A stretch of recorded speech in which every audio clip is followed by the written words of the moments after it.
Ladies and gentlemen, welcome to another edition of Season Ticket Holders. I'm your host, Dane Lillingstone, and it's a very sad day because international football and rugby league is done for another year. It's all done and dusted. And to wrap it all up, I have one of our favourite guests returning. He's an award-winning sports journalist, the ARN sports lead, and very sadly for him, he's also a Melbourne Storm tragic. Harrison Priebe, welcome back to the show, mate. G'day, Dane. Good to be back. Yes, tough luck on the Storm and, another year of rugby league done. It's like that little comfort thing that gets just taken away for, 4 or 5 months and, you got to wait till March next year for it to come back. So I don't know what I'm going to do. I got the cricket, I got the Ashes, so that'll keep me company for the next few months. And that, of course, it is a quiet time for sports reporters. And by the way, I'm not going to let you go by only just quickly mentioning Melbourne Storm Broncos grand final there. But you are right. And obviously the cricket, the Rugby League Ashes just wrapped up. The cricket Ashes will be coming soon. I am planning on doing some content on that later. But let's start. Let's just get right into the Ashes, Harrison, because it was a 3-0 whitewash, probably what a lot of people would have expected. The thing I found surprising, England were $4 before this series to win the series, and I thought that was always too short. They should have been like $10, $15. Obviously, that game on the weekend, it was quite tight. It was interesting for a lot of it. It was 12-8 at halftime. England scored a really nice try. George Williams finished off a kick from their hooker. They looked right in it. It was a nice sellout crowd at Leeds, a rugby league heartland in England. I am representing the Leeds Rhinos jersey as tribute to them. Shout out. But in the end, as we all come to expect, the Kangaroos, too much class. Reese Walsh finishes with a double right at the end, mate. Whitewash. Was there ever any other result in this Ashes series? Was that always going to be the result? I don't think so. I think there was two things. One, the Kangaroos, I didn't really think set the world on fire. They were convincing, but not incredible. I think, they're still a team that are sort of forming combinations. Obviously, in the lead up to next year's World Cup, you had Reese Walsh that absolutely was electric. In my opinion, Golden Boot winner for sure. Just the way he stars for that team, and he can really set the flair going for the Kangaroos side. And on the other side of the coin, I think England was very underwhelming. 2 tries in 3 games. They didn't have much attack, no cohesion, and terrible attack, mate. Sorry, terrible attack. Yeah, they just weren't in any contest, and they couldn't match the Kangaroos' firepower. But in saying that, the Kangaroos are stacked with stars. The likes of Cameron Munster absolutely had an outstanding series. Harry Grant, the forwards, stepped up. Big Tino, Reese Walsh at the back too. It's just a stacked Kangaroos outfit, but I think there's still a lot of improvement in that Kangaroos side. We didn't see the best of them.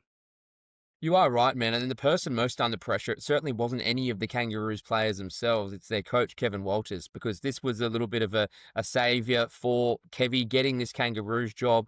I know Freddie Fittler was in contention originally. There were some other names floating around. Kevy seemed to be not the last man standing, but the one who has sort of made the most sense, I suppose, after coming from Broncos and the Maroons.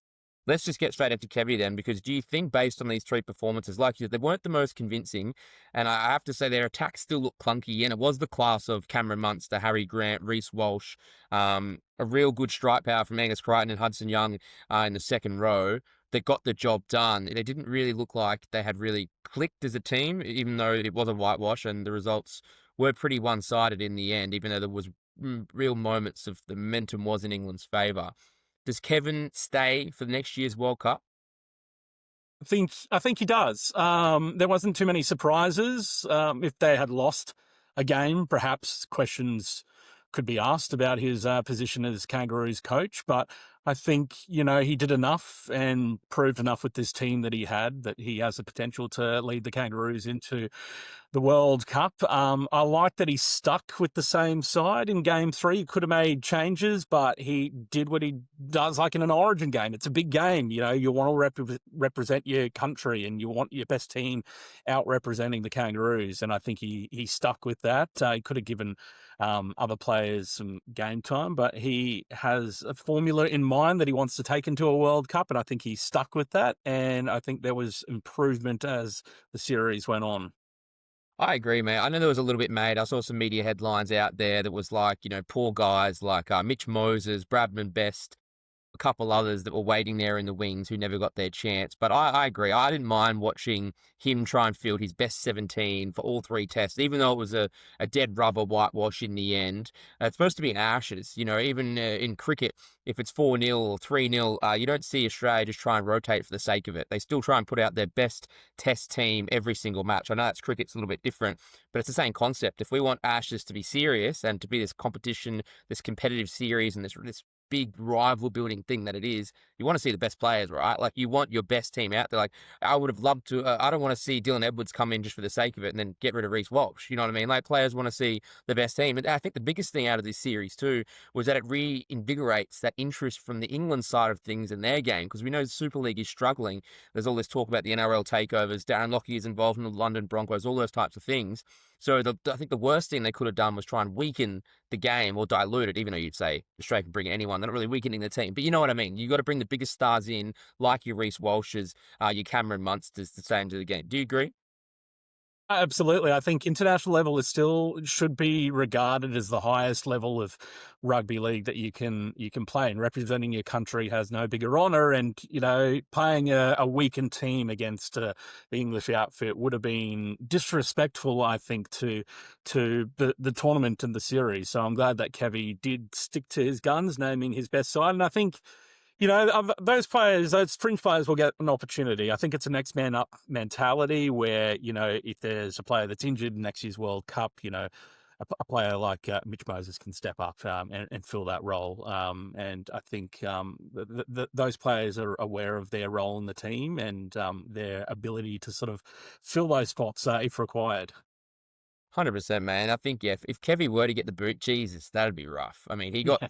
booted from the Broncos job when everyone thought that was rough. If they somehow find a reason not to keep him on for another year, I know there was a quote already that said, "I hope they keep me on." It's like he's not even confident. I heard a reporter who was there, who was in England, following them around, saying like he felt a little bit on edge. It wasn't like the comfortable Kevy. He knows he has to go out there and do a big performance to lock in that job. But geez, mate, unlucky bloke if he gets kicked before next I year's World Cup.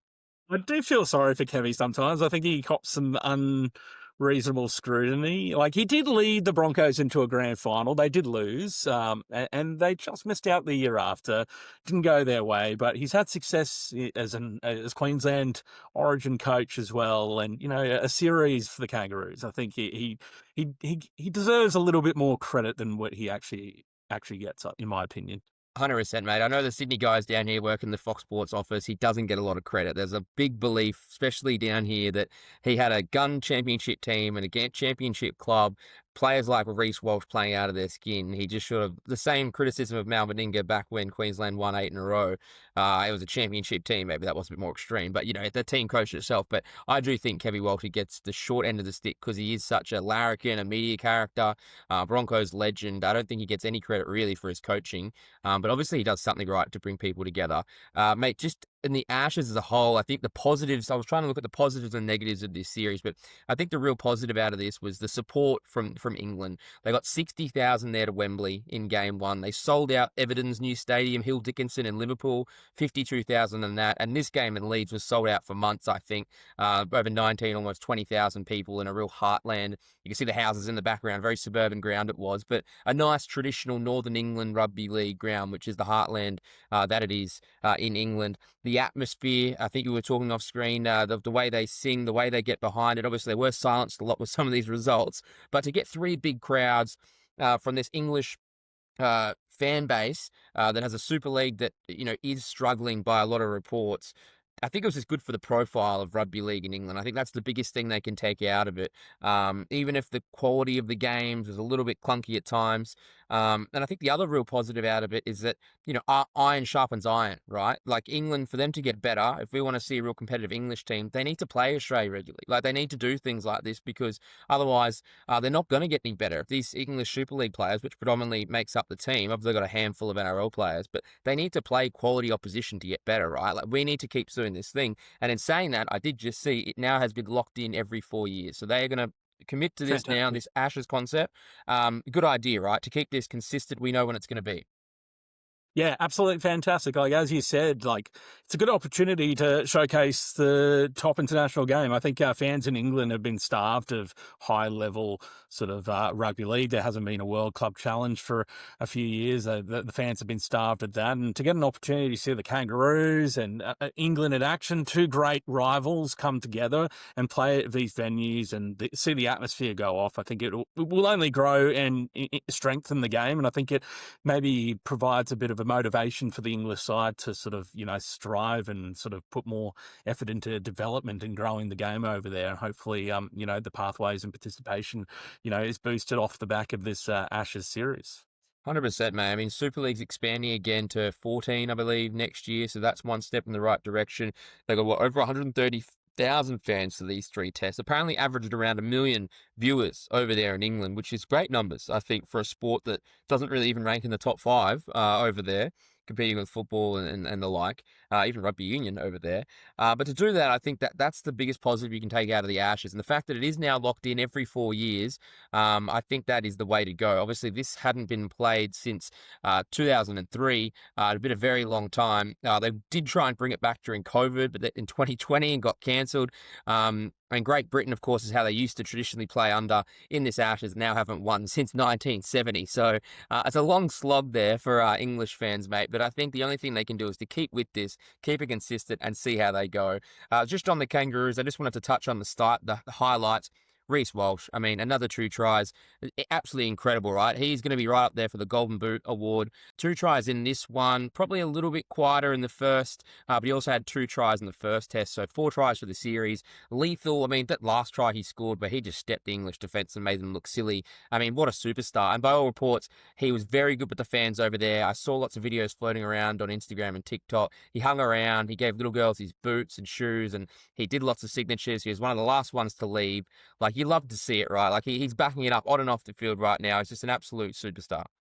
Yeah, just continuing his form off the back of that, one of the great grand final performances. And the question, like Reese Walsh, like, how high is his ceiling? Like, he could be anything. Like, we always talk about like the greats like Billy Slater, but Reese Walsh is still so young in his career and has so much more development. Like, the way he could go in future is unbelievably scary, and I think he's going to be a long-term fullback in this Kangaroos outfit for a long time to come. We've seen how dangerous he is, just a constant threat in this Ashes series, backing it up with a double in the final game, and just his cohesion and his ability to work and combine so well with that Kangaroos spine. It's effortless in his very first series.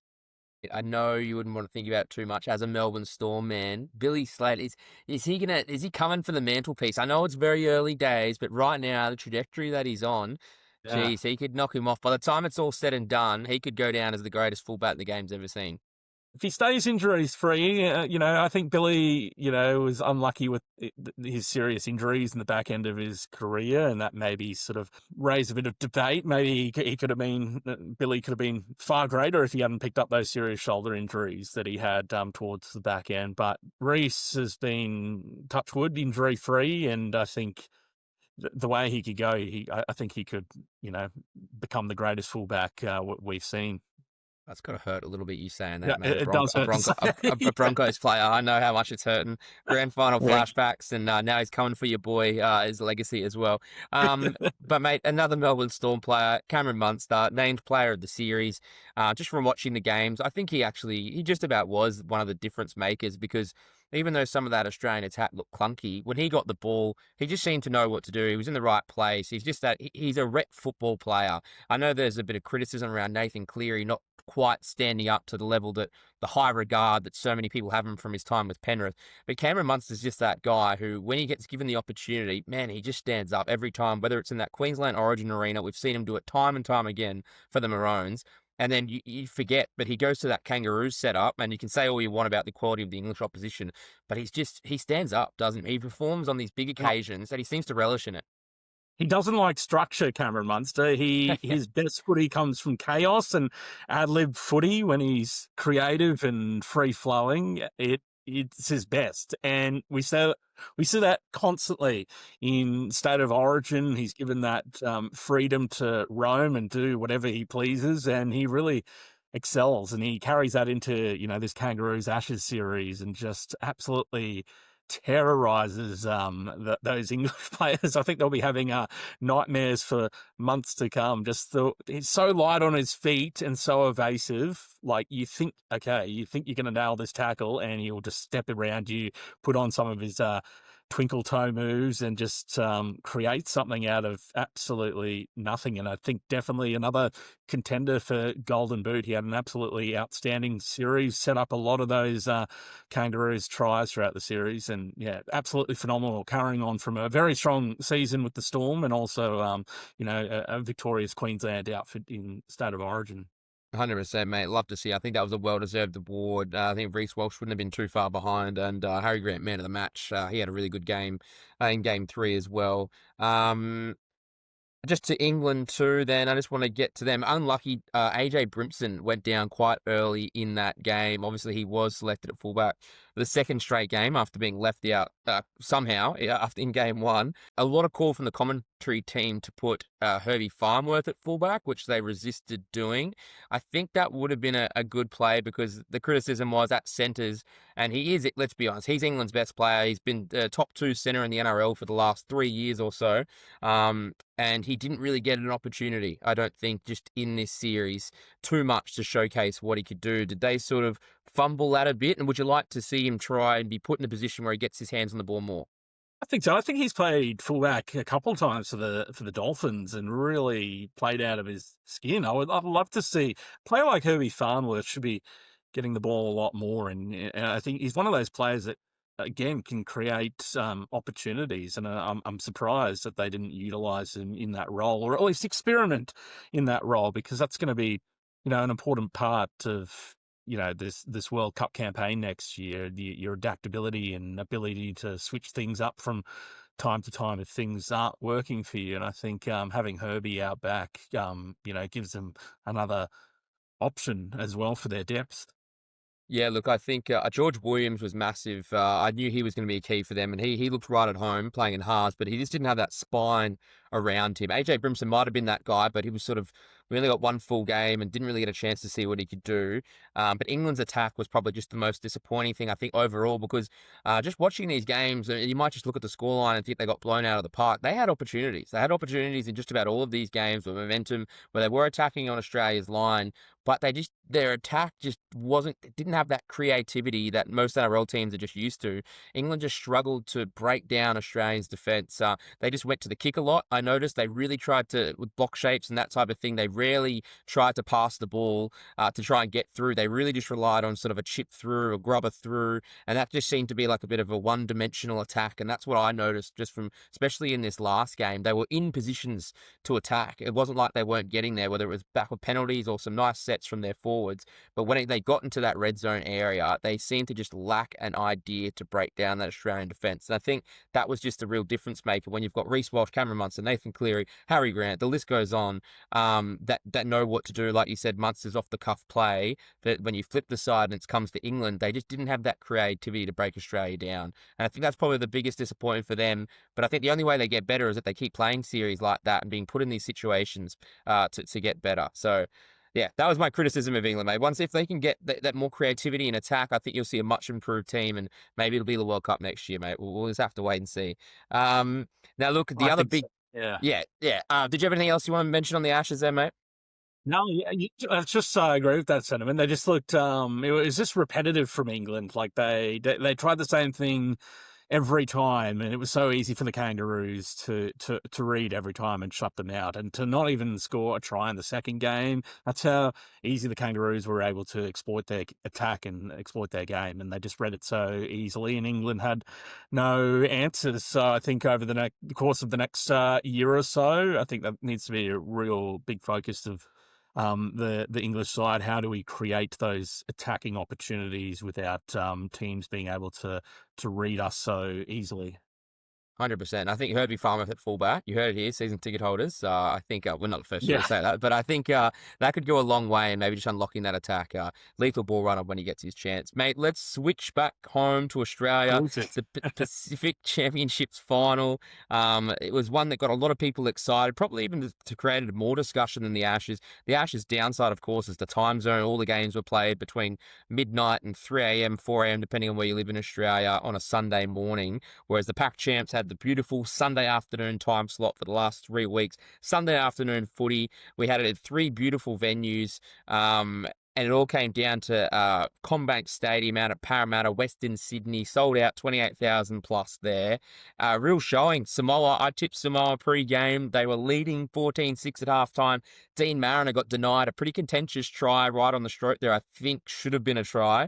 That would have changed the course of the game. New Zealand come out, led by Dylan Brown, put 30 unanswered points to win the Pacific Championships. It's their second title. They didn't even win a game last year. They lost to Australia and Tonga. To come back here, led by Dylan Brown, they win at 36-14. Mate, what did you make of it?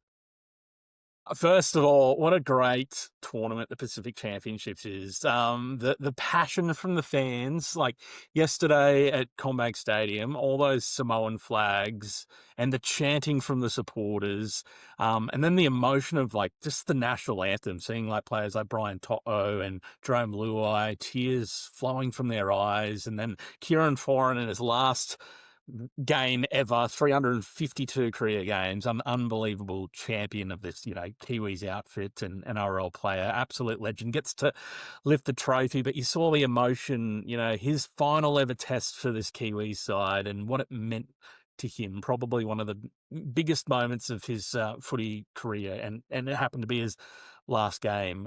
It was an unbelievable tournament. And the game itself was incredible. Samoa obviously got on that roll on in the first half, and you're like, 14-6, a pretty handy lead. And then bring in Dylan Brown in that second half, and those Kiwi forwards just bashed their way up through the middle and got through for that huge, huge second half comeback, something like 30 unanswered points in that second half. It was an incredible, and let me tell you, if you're a Newcastle Knights supporter, seeing Dylan Brown back to his best, you'd be, absolutely frothing about the prospect of next year. He didn't have the happiest time this year at the Eels. Was dropped from the side, but to see him just to get back to his best and enjoy his footy in the Test arena again was, great to see. Touched on a few things I wanted to touch on there, but Kieran Foran and Dylan Brown, I got the chance to interview both of them last week in the lead up to the game. We'll go with Dylan Brown since you were just talking about him, but mate, he may very well win the Golden Boot Award because he has been the big difference maker for this New Zealand time. His creativity, his running game. I thought he had a pretty indifferent season for Parramatta. Obviously, $13 million 10-year deal for the Knights, like we touched on. They are going to be licking their lips. At the time, many people thought that was a waste of money. They couldn't believe that would be paid for a guy like Dylan Brown, who wasn't really considered, I would say, like a top 3 half. On his day, he had his moments, but to sign such a big deal over such a long time, a lot of people were shocked. But I think, if anything, this series has justified his price tag. For that, obviously, Parramatta, I know he's in and out of the side with Jason Riles. I think he's selected for a game at centre. He wanted to look towards the future, but obviously he's had this freedom. I did ask him in the presser before the game, is there a reason? Do you feel freer for some reason? And he sort of looked at me and goes, everyone's been asking me that, but it's not actually something I've really thought of. He said, I'm playing behind a quality team and I'm just being able to do my thing. So I thought it was a nice, straight forward answer that he gave. Obviously not buying in, didn't really want to badmouth Parramatta or anything like that, looking ahead. But the way he's been able to play, he's the reason he's put New Zealand on his back. They do have a quality pack. They do have quality outside backs, of course, as well. It wasn't just him. But he has been the star of this team, man of the series, well-deserved. He's just been incredibly crucial to everything they've done and just the class. Like, they just ran over. Like you said, it was 30 unanswered points there. Samoa right in it with guys like Jerome Luai, Brian To'o, the forward pack they've got. Absolutely class outfit. And I thought they'd give it a real shake. But New Zealand, led by Dylan Brown, just simply too good. So yeah, it was an incredible series, mate. I did want to touch on the Pac Championships. You said Kieran Foran, the other person we got to talk to. Now, I can confirm one of the all-time nice guys in rugby league, mate. He went through a lot during his career, but the way he spoke to us the other day, incredibly humble. I think it was his 34th and final test. He said it was only fitting. He grew up supporting the Kiwis. The reason he wanted to play football, to get the chance to play his last ever rugby league game for them. He's going to go be an assistant for Manly now. Just well deserved, and it was glad to see that he could go out a winner like that. He's one of the all-time good guys in rugby league. I put the question on our socials of where he'll rank, and the support from his New Zealand followers. Obviously, he's a fan favorite with them too, because one of the reels just absolutely went off on Facebook. They loved hearing from Kieran Foran, and he did say one thing that I thought was really interesting, and it did get picked up. He said he thinks the Pacific Championships. He said the crowd that he played at in Eden Park, which was about 36,000 plus, said it was the best crowd he's ever played in. And he said the Pacific Championships, he believed, could be the absolute pinnacle of the game. So there was some big, big words from Kieran Foran on his way out. I don't know if you'd heard those ones before, but that's what he said. What do you think, coming from a guy like that, Kieran Foran, the pinnacle of the game, and the fact that he said that was the best ever crowd? How good are the Pac Championships, and where can they go? I loved it. Like he said in his post-match interview, like the very first thing, he dedicated the win to not himself. It wasn't about him. It was for his friends, his family, his supporters that have, followed his journey. And that shows how humble the bloke is. But absolutely, I think, this tournament is just growing. We've seen players that, have represented the Kangaroos have now jumped ship. Players like Payne Haas that, want to represent Samoa, and it's just it's like just growing the game, and it's going from strength to strength. And I think, the competition between the international sides it's getting a lot more narrower. It used to be the Kangaroos in England and the Kiwis would dominate, but now we're seeing, Tonga and Samoa just as competitive, and they're putting up a fight against these nations, and the crowds just love it. It brings How the good? passion. The passion out, the flags and the chanting for the entire 80 minutes. It's just a beautiful spectacle, and the games are just so hard fought too. Like very physical games. Just seeing those those packs like run each other, and then obviously the creativity of the halves, and players we don't normally get to see step up on the international stage. That obviously don't play state of origin and don't get that same opportunity, but when they do and get to wear that Kiwis jumper or Samoa jumper, it just brings out their best, and a lot of stars emerge from it, I think, as well. Mate, when we talk about Reese Walsh being a superstar, I'm going to put one name forward to you, Keanu Kinney. New Mm. Zealand fullback, absolutely electrifying, man. And my mouth's already watering with a Australia Walsh versus New Zealand Kinney potential World Cup showdown next year, because I think we already know he was a star, but he's troubled with injuries this year. But he's going to be back. He's back in a big way, and that's going to be a mouth-watering showdown. Mate, they got 21,000 to Mount Smart in Auckland to open up the series. They got 44,000. Let's not forget Tonga Samoa, Sunday afternoon at Suncorp in Brisbane. Like, that's unheard of for international footy without Australia. They got 38,000 that game at Eden Park last week when New Zealand beat Tonga. That's the one Kieran Foran said best ever atmosphere. And then a sold-out CommBank Western Sydney Stadium on the weekend. So absolutely incredible what they've been able to do. And I think it's only going to go to strength to strength. Like, Foran's words were pretty big, but I can see what he means. Like you said, we have the flags in the street, the flags in the crowd, the passion of the Samoan and Tongan people is just incredible, mate. And I can't wait to see it more. One thing that keeps coming up on our socials is making this more annual. Samoa Tonga, I've spoken to heaps of like some sort of origin concept, nations of origin. It's created a lot of discussion on my social media pages. But I think there does need to be. People got offended when I started using the origin tag, but just an annual fixture where we see Samoa Tonga. I think you've got to have it, right? Like, it needs to be in there, because the passion between these two teams, it's criminal that we only see it every couple of years. Like, that needs to be an annual thing, right? We need to fix. I know the schedule is a whole nother beast, and we're not going to have time to go into that and the length of the competition. One thing that some of the New Zealand players said in the lead up, I think it was Charles Nickel-Cockstad, said that he thinks that they need to shorten the season so that we can appreciate rugby league more, but that's just a whole other beast, and we're not going to get into it today. But what do you want to see just as far as regular Pacific Nations football?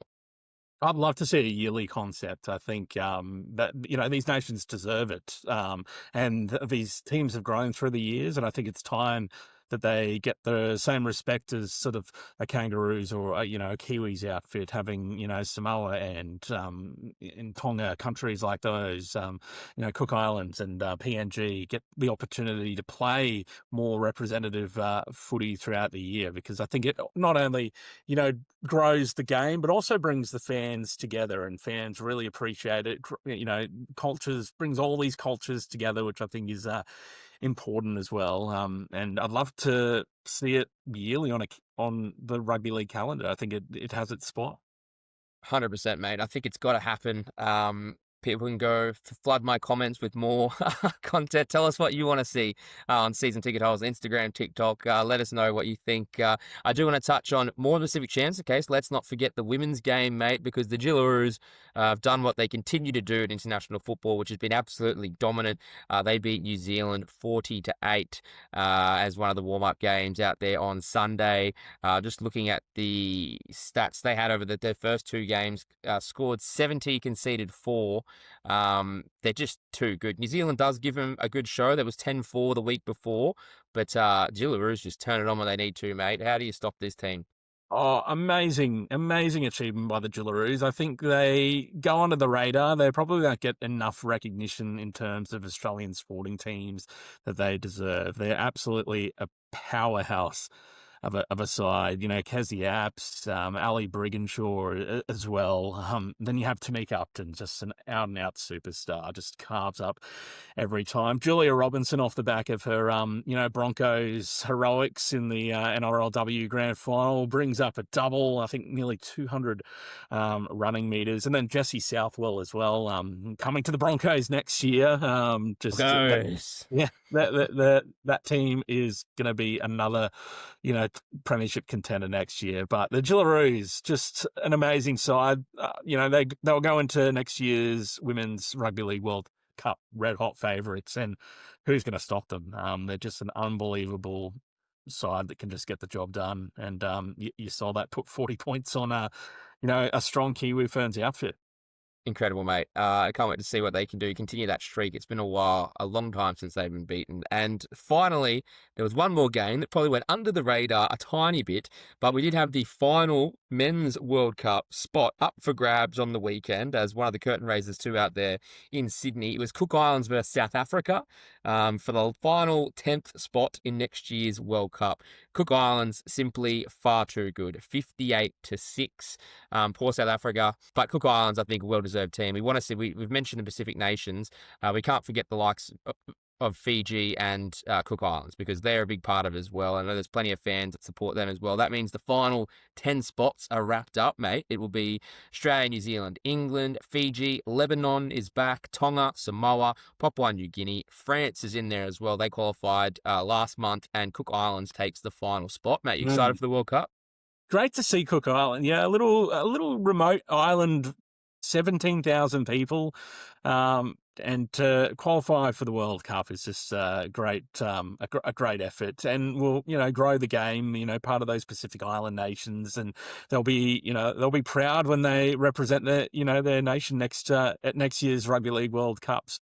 Amazing that they get to qualify, and gives players from that region an opportunity to sort of step up and show their skills, and maybe earn a full-time NRL contract if they're on the fringe. It gives those players exposure and the recognition that they deserve, which I love about the Rugby League World Cup. You see these players that may not be full-time NRL players; they may play in the New South Wales Cup or Q Cup, and they finally get their shot, and some of them just someone will set the world on fire and earn their place and recognition, and maybe an opportunity to make the next step into being a full-time footballer. Just looking at the draw that they've got for the moment, it looks like Australia and New Zealand will be in a 4-person group in Group A. So they will open the World Cup. I believe that's the plan. 15th of October. Allianz rather. 15th of October next year. I believe that'll open it, and the final has been locked in for Suncorp. So that is where the final will be played on 15th of November. And Samoa and Tonga in the 2 3-person groups, they'll be split up. So I think that means they will meet in the knockout stages, assuming they both finish top. So we will get some more Pacific Nations footy, mate, and will be very exciting. And before I go, I did just want to touch on one big point, and that was Samoan superstar Broncos grand final premiership winner now, Payne Haas, mate, and the tragic news, well, not tragic officially yet, but just the news breaking during the week that R360, this rebel rugby competition that's like the live golf of the rugby world, are confident they're going to get Payne Haas's signature. That competition kicks off at the end of the season, October 2, I'm reading. They want to start this new competition next year, trying to poach some of the best rugby league and rugby union talent from around the world. I was thinking Payne Haas might stay. There's obviously, he's got a father and mother both in prison. He's caring for his siblings. He's got his family of his own to look after as well. But they believe, from what I'm reading, $3 million a season, and that would be more tax incentives. Depending on where he's going to play around the world, he would see a far more chunk of that money than he would in Australia. The Broncos have tabled an extension to him. They're still waiting for an answer. But the story basically is that organisers of the competition are confident that Payne Haas will be their real big fish, the big guy that they'll hope to announce in the coming weeks. I've spoken it before in this podcast. I think it would be one of the most heartbreaking things we've seen in rugby league, certainly in my lifetime, because if Payne Haas stays in rugby league right now, he will go down as one of the all-time great forwards, if not the best forward the game has ever seen. We've heard the NRL say 10-year ban. It'd be interesting to see if that gets tested. If he goes for a year and has to come back, that's a whole different story down the line. But geez, mate, what a heartbreaking thing that would be to lose Payne Haas. Yeah, and he had an absolute phenomenal performance for Samoa yesterday too. 49 tackles for a front rower. That's unheard of. Just a superstar. I can't begrudge him. I think he has, given the NRL everything. He's won a premiership. He's done everything for the game. Origin series, represented his state, country. Phenomenal athlete. And I think when money like that is offered, $3 million per year, it'd be really hard to turn down.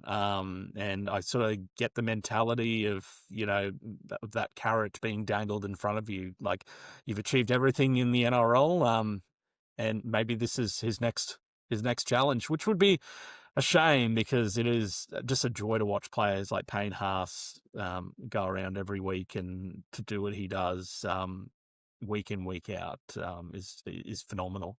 But I think he has a very tough decision, and it's a risky decision. But I think when money like that's on the table, and you're trying to look after your family and loved ones long term, I think that has to be, you have to consider those options.